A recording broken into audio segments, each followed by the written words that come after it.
अस्सलामुअलैकुम। कैसे हैं व्यूवर्स? उम्मीद करती हूँ आप लोग खैरियत से होंगे। तो आज मैं आपके साथ बहुत ज़बरदस्त सी रेसिपी लेकर आई हूँ। तो सबसे पहले बाउल में मैंने डाल दिया 1 कप बेसन। बेसन को आपने छान के लेना है और इसमें आपने थोड़ा थोड़ा पानी डालना है और इस मिक्सचर को इस तरीके से आपने इसको फेंटना है अच्छी तरह से, ताकि इसमें कोई गुठली वगैरह ना रह पाए। तो अच्छी तरह से इसकी मिक्सिंग करेंगे। जब ये अच्छी तरह से मिक्स हो जाएगा ना, तो इसमें फिर हमने डालना है बेकिंग पाउडर। तो यहाँ पर मैं मीठा सोडा डाल रही हूँ, बेकिंग पाउडर नहीं डाल रही। मीठा सोडा 2 चुटकी तकरीबन आपने इसमें डालना है और बहुत ज़्यादा आपने इसमें नहीं डालना। यहाँ पर 1 कप मैंने बेसन लिया है। अगर आप 2 कप लेना चाहते हैं तो फिर आप इसमें थोड़ा सा और ज़्यादा कर सकते हैं। तो यहाँ पर इस पॉइंट पर आप इसमें 1 टेबल स्पून ऑयल के भी डाल सकते हैं। तो यहाँ पर ऑयल जो है वो गर्म हो चुका है। तो ये मैं अब इसको इस मिक्सचर को डालूंगी। यहाँ पर ये देखें इस तरह की ये ग्रेटर पर। तो अगर आपके पास कोई सा भी इस तरीके से सुराख वाला जो है चावलों वाला चम्मच होता है ना, आप उससे भी इसको बना सकते हैं। वैसे तो हलवाई लोगों के पास इस तरह के बड़े बड़े करछी से होते हैं तो वो उन पे बनाते हैं, तो लेकिन हम इस तरीके से घर में बना रहे हैं। तो कोई भी ऐसे होल वाली आपके पास कोई स्टैंडर है या कोई भी चम्मच है तो आप उससे इस तरीके से बना लें, ताकि अच्छी तरह से इसके ये होल वगैरह जो बन पाए। तो यहाँ पर जो ऑयल है थोड़ा सा गर्म नहीं था, थोड़ा सा ठंडा था, तो इसलिए ये इस तरह से हो गए। लेकिन साथ साथ में इस तरीके से और डालूंगी तो यहाँ पर ये देखें एकदम से ये ऊपर आना शुरू हो जाएंगे। यहाँ पर आपने इस बात का ध्यान रखना है कि ऑयल सही गर्म हो। जब आप डालने लगे ना, तो उस वक्त आपने मीडियम फ्लेम कर देनी है ताकि ये जलने ना पाए। तो इस तरह से आपने ये जो बूंदियां हैं इस तरह से बनानी है। जैसे कि इन पे गोल्डन सा कलर आ जाएगा ना, तो आपने इनको निकाल देना है। तो ये बहुत ही क्रिस्पी, बहुत ही ज़बरदस्त सी ये बनती हैं। तो जैसे आपके पास जिस तरह का भी होल वाला चमचा है या इस तरी मेरी तरह से इस तरीके से जुगाड़ लगा लें।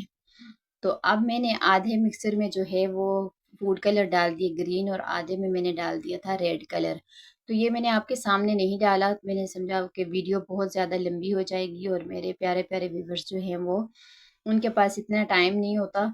तो यहाँ पर मैंने ये देखें अब यहाँ पर रेड कलर का वो निकाल रही हूँ, तो कितने ज़बरदस्त से ये लग रहे हैं। तो अगर आप डालना चाहें तो डाल लें ये कलर, नहीं तो आप इनको वैसे भी बना सकते हैं बगैर कलर के। तो ये देखें ज़बरदस्त से हमारी जो बूंदियाँ हैं वो रेडी हो गई हैं।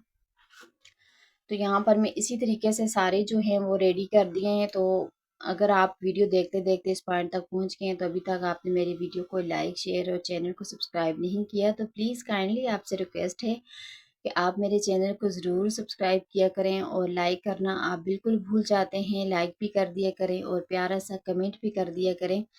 आप लोग कमेंट करने में भी इतनी कंजूसी करते हैं और लाइक करने में भी, तो ये आप लोगों का तरफ से गिफ्ट होता है और हमारी हौसला अफजाई होती है।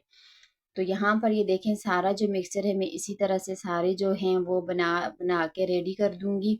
तो इसके बाद हमने क्या करना है वो भी हम आपको बताएंगे। तो अब ये जो बूंदियाँ हैं वो तैयार हो जाएंगी, तो इसको हमने साइड पे रख देना है और अब दूसरी कढ़ाई रख देनी है चूल्हे पे, और इसमें मैंने आधा कप जो है चीनी का डाल दिया है और साथ में 1.5 कप जो है, आधा कप सॉरी, इसमें मैंने डाल दिया है पानी का।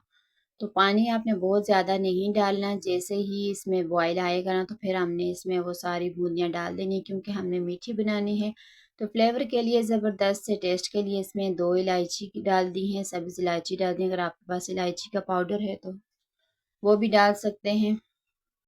जैसे ही अच्छे तरीके से बॉयल आ जाएगा, ये जो शीरा हमारा रेडी हो जाएगा, तो इसमें हमने वो सारी बूंदियाँ जो बना के रखी हुई हैं ना वो इसमें डाल देंगे। तो यहाँ पर ये देखें अच्छी तरह से बॉयल आ गया है मिक्सर, जो हमारे जो चाशनी है वो एकदम से रेडी हो गई है। तो अब इसमें हमने ये डालकर तकरीबन 7 से 8 मिनट तक आपने इसको इसी मिक्सर में रखना है, शीरे वाले में। तो उसके बाद आप निकाल दें। निकालने के बाद आपको ऐसे लगेगा कि ये सॉफ्ट हैं, तो आप पंखे के नीचे रखेंगे ना तो ये ज़बरदस्त सी हो जाएंगी। वीडियो अच्छी लगे तो लाइक कर दीजिएगा। अल्लाह हाफिज़।